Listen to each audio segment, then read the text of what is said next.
Salut à toi, j'espère que tu vas bien. Bon, on va passer directement au sujet de la conversation, la récupération. Faut que tu saches tout d'abord que la récupération c'est quelque chose d'extrêmement important pour ta discipline, pour même toi-même, ton cerveau, tes muscles. En fait, le fait de récupérer est universel, tu es obligé de récupérer pour pouvoir bien fonctionner, mais il est important de savoir comment bien fonctionner et pourquoi faut bien fonctionner, donc comment bien récupérer.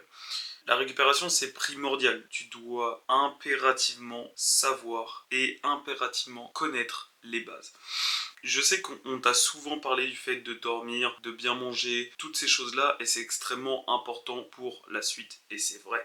Mais maintenant, on va rentrer un peu plus profondément dans le sujet pour que tu comprennes réellement quels sont les bienfaits de la récupération et comment tu dois réagir, comment tu dois améliorer ta stade de récupération et toutes ces choses-là. Tout d'abord, ce qu'il faut que tu comprennes, ce qu'il y a autour du sommeil, c'est que le sommeil, lui, est le gage le plus important pour ta récupération, car c'est ce moment dans ta journée où ton corps va avoir ce moment de liberté, ce moment d'apaisement, tous tes muscles se relâchent, tout ce que tu fais va être intéressant pour la concentration et autres.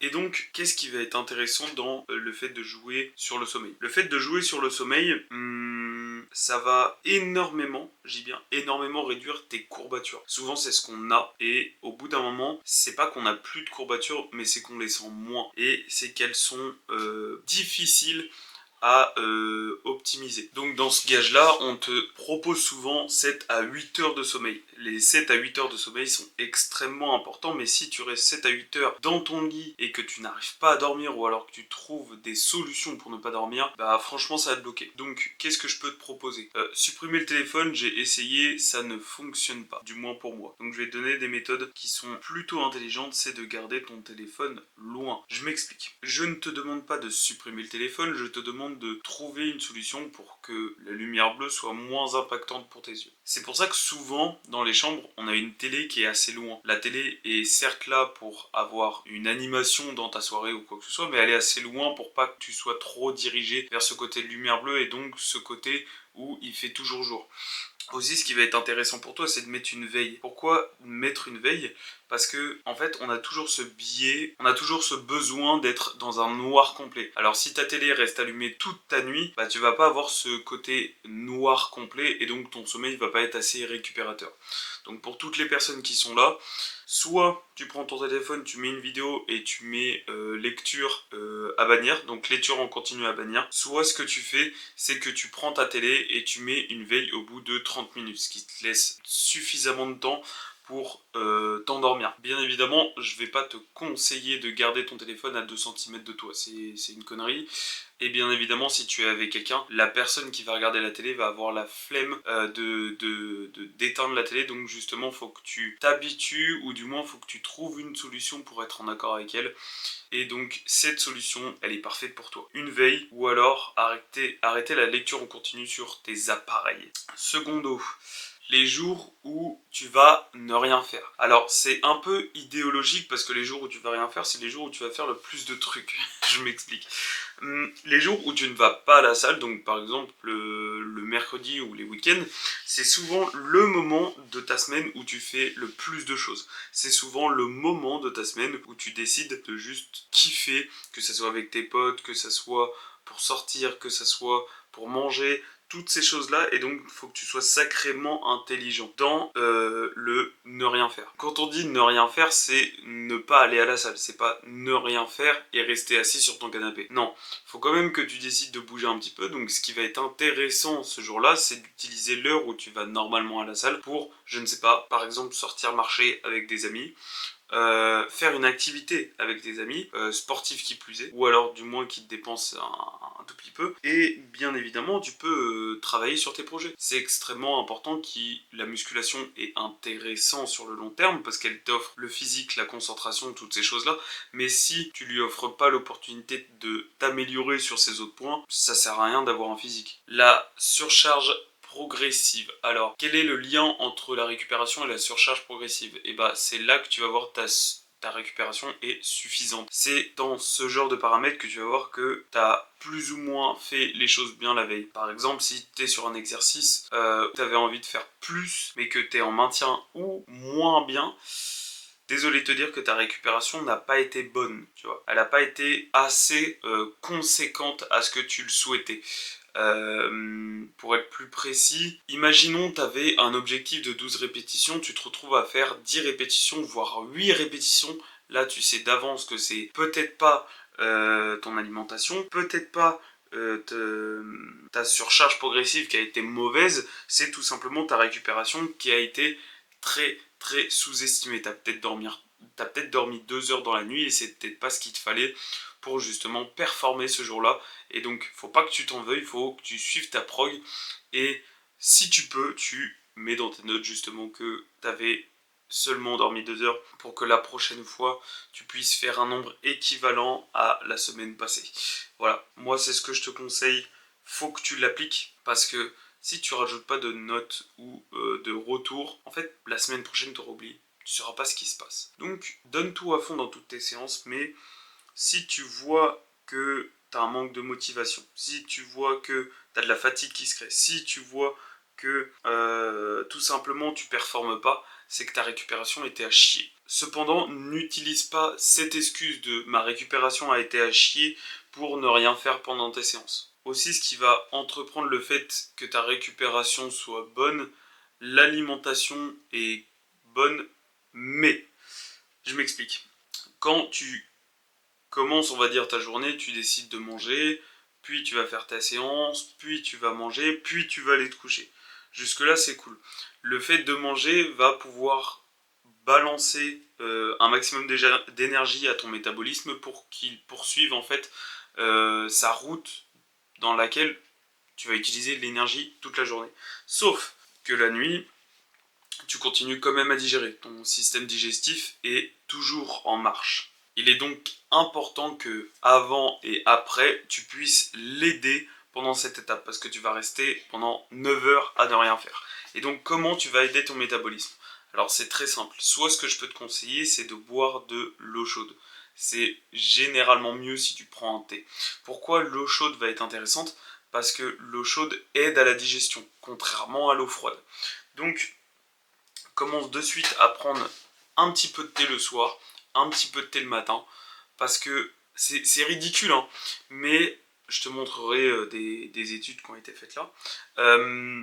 Le fait de boire de l'eau chaude permet une meilleure digestion, permet aussi à ta flore intestinale de se renouveler, permet aussi à ton estomac, à tes sucs gastriques, pardon, de pouvoir mieux consommer ce que tu manges. Là, on va parler un peu plus de ce qui est honnêtement lié aux muscles, ça va être les étirements ou pour d'autres personnes le travail de mobilité. Si tu as fait un cycle de force assez conséquent, c'est bien de faire de la force. Continue à faire de la force, mais tu peux te concentrer sur ta mobilité, sinon tu vas devenir un bloc qui ne va plus savoir bouger. Et donc c'est là que ça va être important de comprendre et de savoir comment il faut bouger. Ton corps se déplace dans l'espace et donc si tu n'arrives pas à utiliser ton corps pour te déplacer dans l'espace, tu restes tout simplement un bâton qui peut se briser à tout moment. Tes muscles sont aussi faits pour ça, c'est-à-dire que tes muscles sont comme des élastiques, ils ont besoin de s'étendre et se détendre, sauf que tu peux les laisser le plus tendus possible pour que justement ils comprennent que ce n'est pas dans la difficulté. Imaginons tu décides de faire des dips, commence par tout d'abord rester en bas du mouvement, histoire que l'étirement de ton pec, tu vois, fasse ressentir un petit peu un petit peu dans ton muscle et dans ton cerveau le fait de te dire ah ok je m'étire, je ressens les pecs, je m'étire, là c'est mon étirement de pec maximal que je peux avoir et donc ça te soulage et en plus ça t'exerce. Donc la récupération se fait aussi dans le travail d'étirement, le travail de mobilité. Tu dois apprendre à te mouvoir pour pouvoir récupérer. Donc maintenant, c'est plus le pourquoi ni le comment, c'est l'adaptation envers ta récupération. Si tu n'arrives vraiment pas à récupérer, ce que je peux te proposer, c'est d'acheter de suite une Apple Watch. Et là, tu vas me dire, qu'est-ce qu'il est en train de me dire? L'Apple Watch va te permettre de te suivre du début jusqu'à la fin de ta journée. Et j'ai bien du début jusqu'à la fin. Car celle-ci va compter ton sommeil, va compter ton apport calorique, c'est-à-dire ce que tu vas, pardon, pas ton apport calorique, mais ce que tu vas justement dépenser. Et elle peut aussi voir comment ton cœur se passe, comment ton afflux sanguin se passe, et voir quelles a été les meilleures statistiques, les meilleures gestions du stress aussi. Et grâce à ces stats, si vraiment tu vas améliorer ta récupération et si vraiment tu n'as pas forcément besoin d'améliorer les autres axes, je peux te conseiller ça. Et si vraiment, en fait, c'est si tu veux pousser les choses jusqu'au bout, mais si tu fais 80% déjà des choses, c'est-à-dire tu as une bonne alimentation, tu as une bonne récupération, tu as une bonne dépense, tu n'auras pas besoin de ça. Ton problème vient peut-être d'ailleurs. Souvent, moi ce que je conseille, c'est pour les insomniaques, pour les personnes avec un stress anxieux, un stress permanent, même un stress quelconque, hein, que ce soit de l'angoisse ou autre. Euh, je vous conseille de regarder ça, d'avoir ce type de données, parce que peut-être que c'est autre chose qui va jouer. Et justement, c'est le dernier point de cette vidéo, et c'est le mental. Ton mental est primordial à ta récupération parce que c'est ton cerveau qui joue sur tout ton corps. Comment hacker un petit peu ton cerveau pour lui dire fonctionne autour de la récupération et pas autre chose? Eh bien, c'est justement là que tu vas être intelligent envers lui. Ton cerveau a également besoin de se dépenser et il a besoin d'avoir ce quota dépense et ce quota de retrouver son énergie.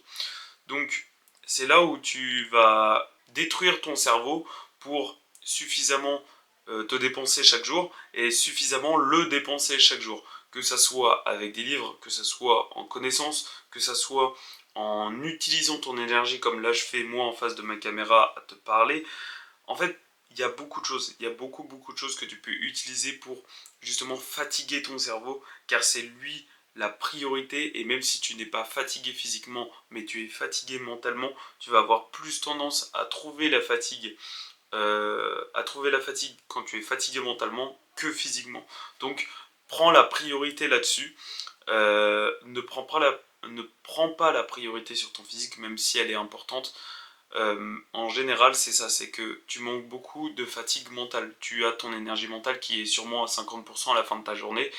Et c'est comme si tu prenais ton téléphone et que tu décides de le charger à 50%, c'est un peu débile, ça ne sert à rien. Bref, j'espère que la vidéo t'a plu. Si tu le souhaites, j'ai un lien dans ma description qui va te permettre d'avoir un appel avec moi qui est totalement gratuit, qui va te permettre qu'on voit ensemble si on peut travailler sur ta récupération, sur même ton physique.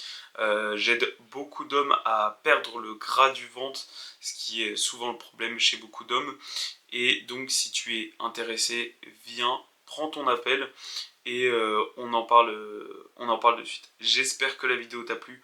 N'hésite pas à t'abonner pour plus de vidéos comme celle-ci et à très vite.